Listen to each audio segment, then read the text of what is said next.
been able to bring people into our business that have skills that we absolutely need today to grow our business. And without these skills, we could not keep up to the global demand for our products and services.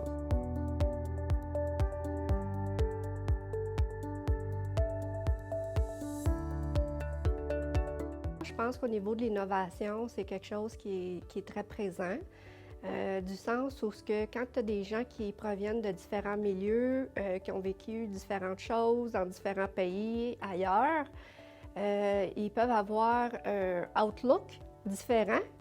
Donc, quand on est confronté à un problème, ces gens-là peuvent avoir des idées que peut-être que nous, on n'aurait pas pensé ou qu'on ne serait pas confronté à. Donc, ça amène une panoplie d'idées, de brainstorm, pour en venir au final à une résolution de problème que peut-être qu'on n'aurait pas pensé. Parce qu'ils amènent, comme je disais, sont très respectueux, sont travaillants, sont très fiables.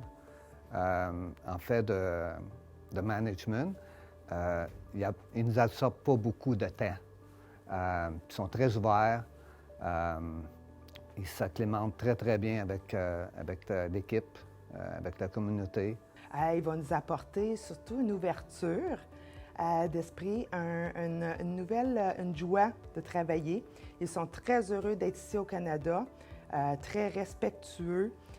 Moi, j'ai été vraiment choyée avec la personne qui était avec nous, puisque j'ai été satisfait. Il est heureux, reconnaissant, énormément reconnaissant de ce qu'il y a, et ça se reflète sur l'équipe. So by embracing diversity, we've seen the following benefits. We've been able to bring people to Canada that have unique skill sets, and skill sets that either don't exist in Canada or are not advanced enough in Canada. So we've been able to bring people into our business that have skills that we absolutely need today to grow our business. And without these skills, we could not keep up to the global demand for our products and services. Premièrement, ce que ça fait, c'est que ça ouvre des horizons incroyables. Nous, dans notre domaine, c'est le domaine de la construction. Donc, on a des gens qui arrivent d'Iran et il y a des gens qui arrivent du Brésil. Donc, une maison ne se construit pas nécessairement de la même façon en Iran, au Brésil, au Canada. Donc, il y a des adaptations à faire. Il y a des choses qui sont complètement différentes. Par contre, il y a des idées nouvelles qui ressortent de tout ça. Il y a des façons de faire qui sont différentes. Des effets directs et indirects. Je pense que les effets directs, si on regarde là, par rapport aux travailleurs, donc souvent, je parle de 10 ans, 15 ans passés, les gens qui venaient de d'autres pays, on leur disait, vous venez d'un autre pays, il faut faire le travail comme ça.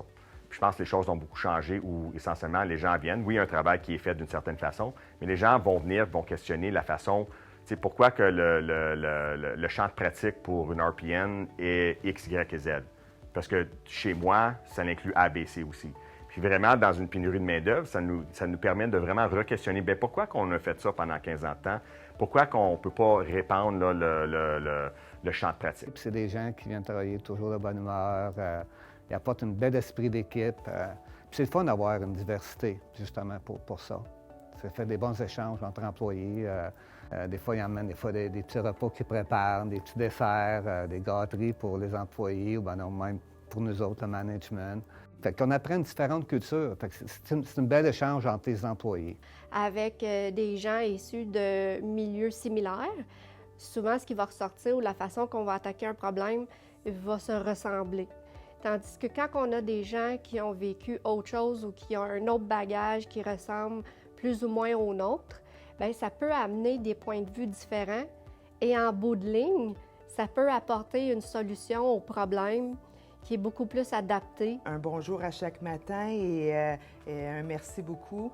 Donc, c'est des choses que les autres travailleurs remarquent. Donc, ça a apporté beaucoup de positif dans l'attitude, dans l'esprit d'équipe et l'entourage autour de lui, encore plus avec le travail qu'il fait, mais surtout dans l'atmosphère, l'attitude qui entoure. C'est souvent là où tu fais « OK, la personne a travaillé 60 heures de plus pour être capable d'apprendre quelque chose que nous, on considère comme facile, comme à notre portée. » Fait que c'est un très, très gros avantage.